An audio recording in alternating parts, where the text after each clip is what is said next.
We continue now with Drew telling us about and also chanting for us his Haftarah Portion, the segment from the prophet segment of the Bible.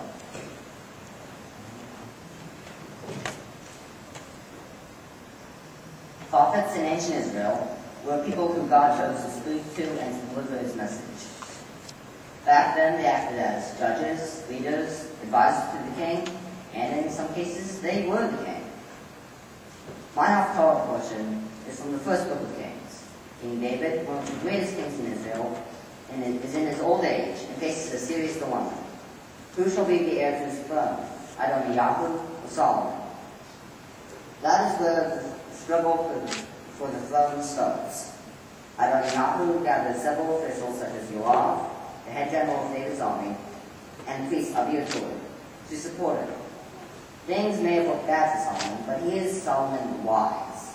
He befriends and gains support from the Natan, prophet, Tzadok, the priest, the warriors Shmei and Rei, and his mother, David's favorite wife, Bathsheba.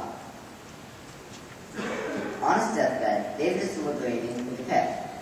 Soon, Bathsheba approaches David to remind him of his promise that he made long ago, that her firstborn son would be his heir. She also reminds him that Adoniyahu was not born during his reign, thus not making him an eligible heir. After realizing this, David agreed.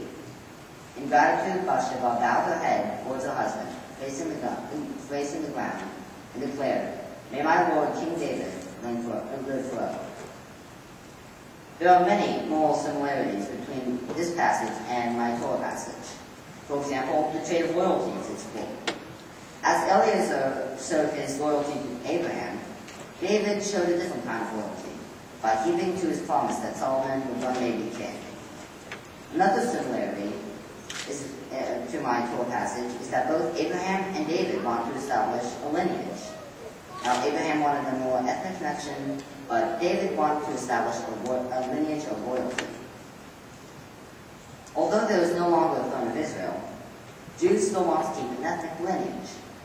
The continuity of Judaism is very important to Jewish culture.